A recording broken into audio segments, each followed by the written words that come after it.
experience where federal decisions touch real lives at real tables.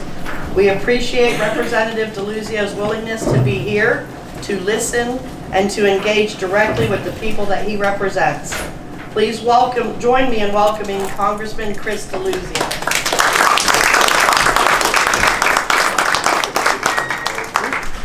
All right, everyone can hear me in the back, okay?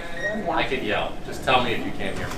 I'm Chris Deluzio, I'm our U.S. representative, so I'm excited and honored to be with everybody today. I'm going to introduce Max, who will speak a little bit and help me answer some of your questions. I'll tell you more about him. He's a good one, trust me. I grew up not too far away to Thornburg. When I'm in this side of the county, you know what I'm talking about. The other side of the county, they don't know where Thornburg is. I went to Ingram Elementary. I'm an alum of Canevin, and I went off to the Naval Academy after the 9/11 attacks happened my senior year of high school. So I went to the Naval Academy. I was in the Navy. I deployed at sea. I deployed to Iraq, and I became a lawyer later in life. And I've been our congressman since you elected me in 2022. So my second term. Been at this about 3 years. Rather than give some long speech, I'm going to tell you a few things, introduce some of my staff, and then I'm going to turn it over to Max, and we'll just take everybody's questions. Does that sound okay? All right, no one wants a long speech anyway. I'll tell you about my casework services, but if you're on my team, raise your hand real quick. Okay. You've got Emily over here on the left, who's the district staff assistant, Inej, who helps me out on casework, and Manny Burton, who used to be in my legislative team and is now here, helps me in the district, and is from Carnegie. Yeah. Hey! That's not too far. She's from Mount Lebanon. Emily's from Mount Lebanon. They're all from pretty close by. So, casework, what do I mean? You have an issue with Social Security, you got an IRS issue, you got a VA issue, Medicare, I could go on and on. It's a federal program. There's a chance we could help you with it. So my team will be here. If you've got questions throughout, they'll be walking around afterwards. They can take down your information, see if we can try to help you with any of those things. So today, we'll talk about whatever you want. Max is one of the leading experts on Medicare and Social Security, what we have to do to protect them. So I suspect we'll have some questions from the crowd on both of those issues, so we'll be ready. And I'm going to introduce Max. So Max is the president CEO of one of the nation's strongest, most influential senior advocacy and education membership organizations, the National Committee to Preserve Social Security and Medicare. Two pretty important programs that I think you earn after a lifetime of hard work. Max came up from Washington. He was a former staff director of the Senate Special Committee on Aging and a 16-year veteran of working on Capitol Hill. So Max, excited to introduce you. Come on up.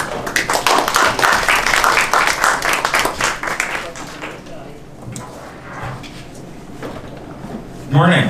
Good morning. As the Congressman said, I'm the President and CEO of the Committee to Preserve Social Security and Medicare. And for those of you who don't know it, we have 3,100 members in this district. Wait, I don't think they can hear you. We have 3,100 members in this district. This organization, you hear me now? Yeah. The organization was founded by a former congressman from California by the name of Jim Roosevelt, who happened to be the son of President Roosevelt. He founded the organization in 1983 to preserve what he believed was his father's greatest legacy. That's FDR. And we've been doing just what the name of the organization says, protecting Social Security, enhancing it, and Medicare all these years. So, and I'm also not going to give a long speech because I don't think you want to hear a long speech, right? Right. But we're going to answer whatever questions you might have. But I just want to say one thing about the congressman. I ran into him at a Energy and Commerce dinner. It was last Tuesday. And I hope he's not embarrassed by this, but I told him that my wife is Belgian. She's a veterinarian. She has no interest in politics at all, to the point where after the last election, November of 24, she canceled all our cable, and the only thing we can watch at my house is French television and Animal Planet. That's it. So if I want to watch something, I watch it on my iPad, and I happen to be watching an interview. Your congressman was being interviewed about, it had something to do with the military and disobeying unlawful, you know all about that, right? Anyway, my wife walked by and she said, "Do you know that guy? I'm watching it." And she said, "Actually, I'm going to go up to his district in about 10 days. And she said, "I really like him." And she has no interest in politics, but she likes him. And we in Washington who work on Social Security, Medicare, we feel exactly the same way. And I am going to answer questions as best I can, but what you ought to know is there has been an effort by this White House for over a year now to undermine the support that people have for Social Security. It has 85, 95% support among Democrats, Republicans, Independents, and you like Social Security, right? It's a great program. It was celebrating its 90th birthday last August. Been around for 90 years. And this White House has been trying to undermine this program by putting out a lot of misinformation, a lot of myths about the program, which are totally untrue. And I remember it was not a State of the Union. It was about a year ago, the first address President Trump made to the joint session of Congress. He started talking about people that are 300 years old getting Social Security. Oh, really? That's BS. It's totally untrue. And then his pal Elon Musk calling Social Security a Ponzi scheme. Really? Come on. Been paying everybody that's earned benefits for 90 years? That's not the way a Ponzi scheme works. So we have been doing everything we can to dispel some of these myths and made worse by this White House. And you've heard them all. The program is broke. It's not broke. It needs to be adjusted, as has happened many times over the last 60, 70 years. There's no money there. That's not true. There's $2.7 trillion in the Social Security Trust Fund. But there isn't $2.7 trillion in cash anywhere. That wouldn't make any sense. It's invested in government bonds. It earns interest. That interest helps support the program. And we can talk about some of the changes that I think need to be made that your congressman supports. And then let me just mention two other, because it's important you understand the difference between reality and the myths. And one of them is undocumented workers are getting Social Security. That's not true. Right. Last year, undocumented workers who managed to get a number, a Social Security number, put in about $12 billion into Social Security, but they could never collect because they don't have a real number. Just the opposite is true. Undocumented workers are not stealing or getting Social Security. And the last one, you'll appreciate this, Congressman, members of Congress don't pay Social Security. That's not true. You pay it. I pay it. You know, it's just another false statement, another myth about the program. So that's how I'm going to stop here, and I'll be glad to take any questions that you might have. Thank you very much. Manny, you got to... Before we get started, can everyone hear me? Good? If you have a question, please raise your hand. I will call on you, and we'll have you ask the question to the Congressman and Max. Please limit it to one question at the beginnings to make sure that everyone is able to ask a question to start out if they have it. But then as we move along, we'll open it up to anything and everything from everyone. All right? Thank you so much. We'll start here. Sir. Hi, my name's, do you want me to introduce myself? That'd be great. Hi, everybody. My name is Kenny Kwasniewski. Can you hear me now? 60 years ago, when I was 16, I remember people coming to this hamburger place that I worked, complaining about Social Security. And my guess is that there have been people who have complained about Social Security probably for 90 years. And I don't understand that. What is the complaint? What was the complaint then? What were they saying to you at the time? I think that they were saying that people were getting paid who weren't working. Well, as I think folks here, and every time I talk about Social Security, I talk about these are earned benefits. And I think that matters, right? There's a reason you hear people who want to take away these programs call them entitlements, call them and not use the language of earned. Because from the second you start earning a paycheck and paying those taxes, you are contributing to this program. I remember I was a caddy starting at, I don't know, 15, 16 years old, or whenever I first started getting a paycheck, you're paying into this program. Right. My kids get to work, my youngest is 9, so we're a little bit away from that. They'll be paying toward this program. And I think there has always been fear-mongering from those who don't want something like the lifeline of Social Security to exist, to make it so that folks don't realize the connection between paying toward this program and the benefits that you ultimately receive, that you've earned. Now, I got some problems with that first part of that, okay? That's the paying the taxes part, that's the revenue. Max talked about members of Congress, of course we pay towards Social Security, but you know what else happens? Someone who makes $1 billion, let's make it Elon Musk, he makes more than $1 billion. He pays almost the same amount towards Social Security as what I make as a member That's of Congress. crazy. Okay, I don't make $1 billion, I need to know that, That's right? crazy. That's crazy. And that's part of the problem of the program could be much stronger. But we say to someone who makes $1 billion, they don't have to pay after $180,000 of income. So on Elon Musk, you know, Max, what day of the year he stops paying Social Security? Right after he has coffee in the morning. It's the first day of the year. I think he's done for the year. And look, I'm on legislation, and I'm sure Max can talk about proposals too. That would change this. That would lift back up and say, hey, after over $400,000 or $500,000, you start paying again. So that this program is strong and protected, so that people who are the richest and powerful in the history of the world are paying their fair share to keep this program strong that we all will benefit from. But Max, I'm sure you have. Kenny, right? Yes. So, you know, this happened to you, all this discussion about Social Security a long time ago. It's still going on. And I meet kids and grandkids of my friends, and to a person, they say, well, it's not going to be there for me. To a person, everybody.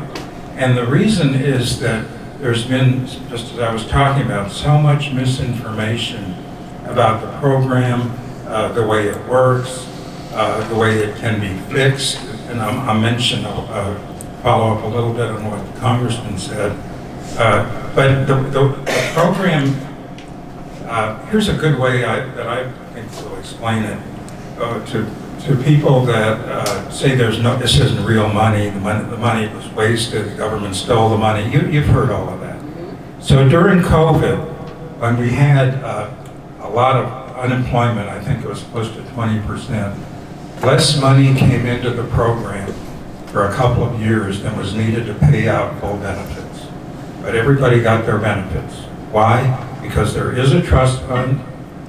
It's an account that is set up to invest in the excess, if there is excess each year from the payroll tax, and it earns interest. So the thing that's interesting is during those years where not enough money came in because of COVID to pay everybody, not only did everybody get paid, but the size of the trust fund grew because this is real, it has interest, and it takes care of a problem in the short term. In the long term, Congress needs to step in and make some adjustments.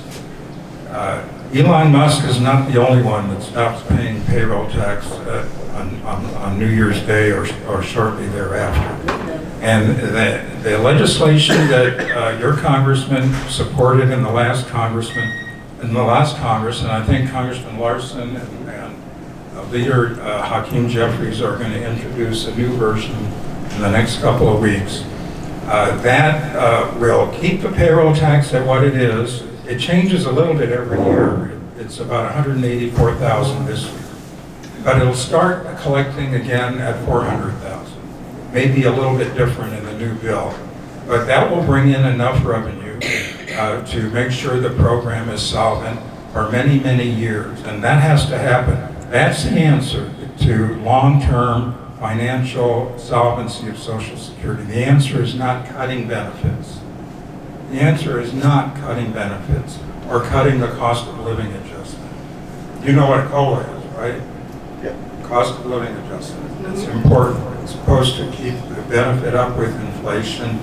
This year it's about 2.7%.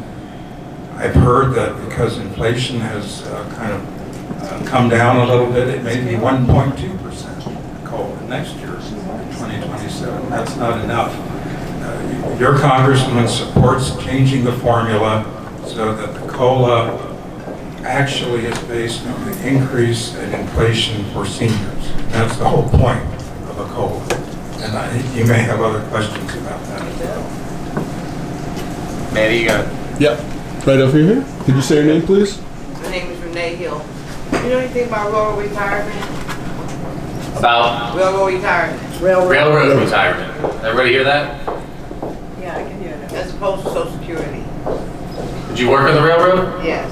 So my understanding is it's regulated a little differently. Max, you know some things here? I Yes, just know it that is. there Yeah. are various tiers, and I'm not sure how you fit. They don't pay into Social Security. Right, no. Now there were a couple things, and we should talk after as well. One of the categories of public sector workers that we fixed last year were not receiving their full benefits. Think your local firefighters, police, public sector teachers, things like that. And the Congress fixed that. It was the Social Security Fairness Act last year. But we should talk about what you're seeing and what's going on with your benefits. Okay? Yes, ma'am. So, Manny, make sure we'll follow up, we'll talk, and I'll find out what's going on. Right over here. What's your name? My name is Alice Smith, and I live in the area. I think I'm under your rule, I'm not sure.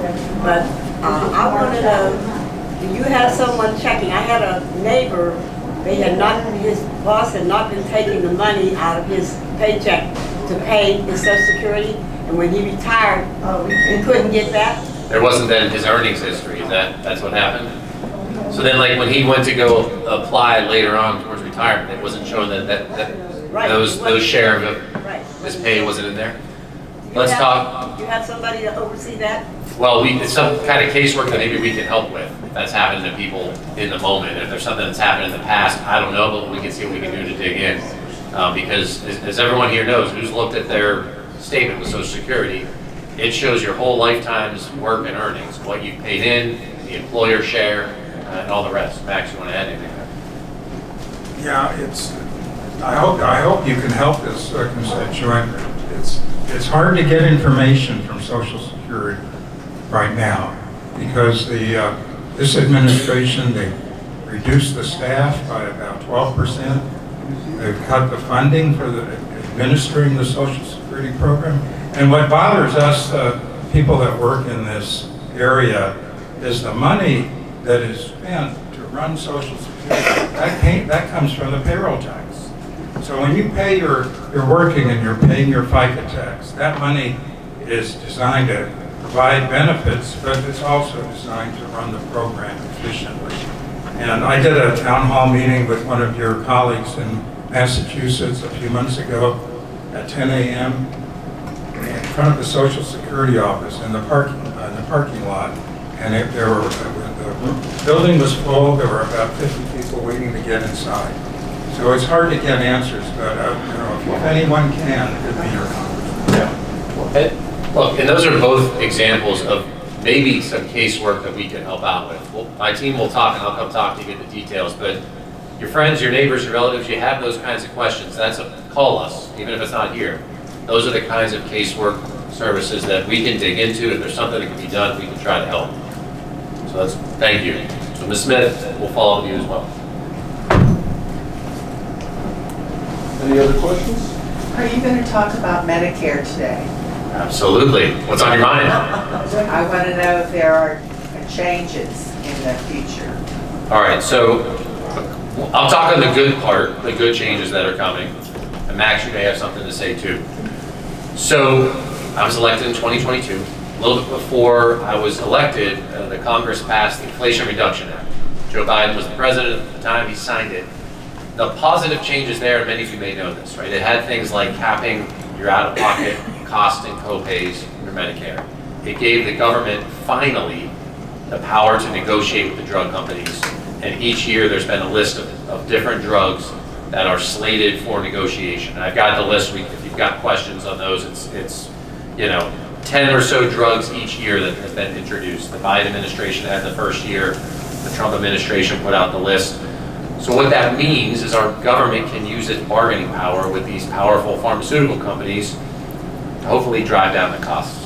I get my health care at the VA. If you compared what VA would pay versus what we'd see paid for someone under Medicare, the VA was getting a better deal because the VA could negotiate. So on the positive side, that's coming, and that's not a full list, and again, that's just the drugs under Medicare. If you're Jane or John Doe out in the public, you need some action on those out-of-pocket co-pays and all the rest. But it's not all, hunky-dory. I've got colleagues who I serve with in the Congress who were talking about last summer trying to make cuts to Medicare. Thankfully, we beat them back, but they were talking about doing that in what was called the One Big Beautiful Bill. That passed. I voted against it. But there was talk of having direct cuts. And again, thankfully, we beat that back. I think they may have heard from some people. Thank you. But there are, I don't want to be naive and say there aren't threats. There are. Max, you've got a much closer read of this. I want to say something about this prescription drug negotiation. As I was working at the committee in 2003, and the Congress was voting in the House of Representatives to give Medicare the right to negotiate for the best price, like the VA, for prescription drugs. And I happened to be in the gallery watching the debate. I left about 1 in the morning. By the time I came back to the office around 8 o'clock, it had passed. But a member of Congress put in a provision in that law, that was a bill, that the government could not negotiate for the best price for Medicare for prescription drugs. They finally added a prescription drug Part B benefit, but the pharmaceutical industry made sure they were protected. I won't mention this congressman's name, but he retired at the end of the year and he went to work for the pharmaceutical industry, lobbying for them. So it really was a sickening display. And it took 20 years till President Biden and the Congress, that Congress finally changed the law so that the government not only could, but had to negotiate for the best price. It's going to take a while. The congressman has a list here of some of the drugs that will be applied. We were for having all drugs negotiated immediately, but that didn't happen. It's going to take a few years, and more people will see their drugs cost reduced. So the last thing I want to say, I don't know if you've seen these ads. President Trump has now put out on a website Trump RX. Trump RX. It's a card, his name, like he's put it on it, so many things that will get you a discount. First of all, if you want to use that, it has to be cash upfront, cash payments, not through your insurance, but cash payments. The other thing is, it reminds me so much, Congressman, of Trump Steaks, Trump Vodka, Trump University. Yes. One of those, in the ad, there is a drug that is, you can get a discount. It happens to be that my wife uses that prescription drug. And it costs $90 for a refill. You can go, and she did, on the website for that pharmaceutical company, and you can get it for $10. What this Trump RX is a way to brand what is already available in most cases with the pharmaceutical companies. If you want to go on their website, you can get these discounts. So I just caution you to be careful about any brands, whether it's Trump RX, Trump Vodka, Trump Steaks. By the way, those things have all disappeared. There is no more Trump Vodka, Trump Steaks, Trump University. And I have a feeling that's the way this Trump RX is going to go.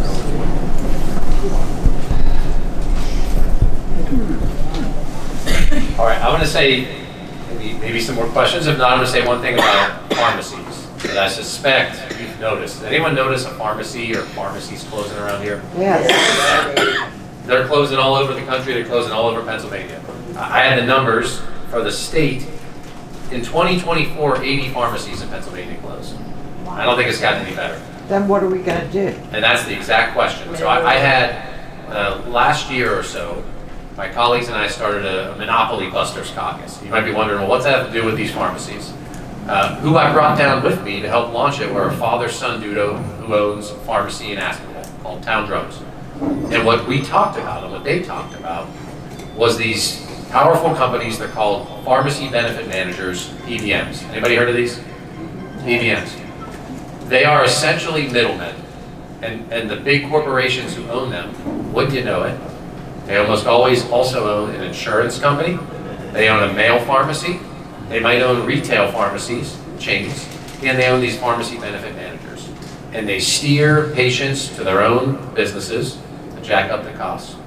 They really, on the PBM side of this business, set terms that the independent pharmacists, who you may know, who know you as a patient, who might deliver to you, who've been taking care of you for a long time, they make it so that those pharmacies are going out of business and closing. They're driving these small businesses out of business in our communities, and you see it all over town. And you see it even the Rite Aids, right? That's a big chain. They've closed all over our community. And so the PBMs are a major problem. It's about consolidated corporate power. It's about predatory practices. We are taking them on. They are powerful. There was almost some reform done right at the end of 2024. So in that period after the election, before the new Congress comes and the new president, there was a deal that had some, middle of the road reforms. And do you remember who spoke up and killed that deal? Elon Musk. Oh. He spoke up, and enough of the Republicans backed away from the deal, and that was it. Now there's a chance we may get some more reforms in, and there was some little reform in the spending bill, but these PBMs are a real problem, and they are driving up the cost of medicine, and they are driving out independent pharmacists that, again, are people in our communities who probably sponsor the softball and the baseball team, who've probably been taking care of you and your family for a long time. I think it's a real problem. It's one of the fights that I am very, very much in and worried about. Max, anything else you want to add to that, please? I don't have anything to add to that, but you had asked about Medicare. It's a great program. How many of you here are on Medicare? You're glad you have Medicare, right? Yeah. Me too. But Medicare, it needs some improvements. Having a prescription drug benefit, finally with the negotiation ability of the government, was a big step. Medicare does not cover hearing. It does not cover dental. It does not cover vision. I think it should. Yes. Those are so important to the health of seniors, anybody, but seniors in particular, health, safety. And we have been working, and I hope the congressman in the next Congress, that's probably when this will happen, will support legislation. Your colleague, Debbie Dingell, has a bill that includes hearing coverage. Not the total cost of hearing aids, which are so outrageously expensive, but hearing exam and some benefit towards hearing aids. Dental, vision, those are bills that need the support of more and more members of Congress. And I'm hoping that in the next Congress, with a different majority, that we can get Medicare expanded. So just as we did with the prescription drug coverage to cover those things. And the last thing, I wanted to follow up on the issue of cost of living adjustment, because the Congressman is very interested in this. You all know what a COLA is, right? Yes. The COLA is based on a formula of inflation as it affects wage earners. And it's a flawed formula. It looks at what the increase in cost is from the third quarter of one year to the third quarter of the next year,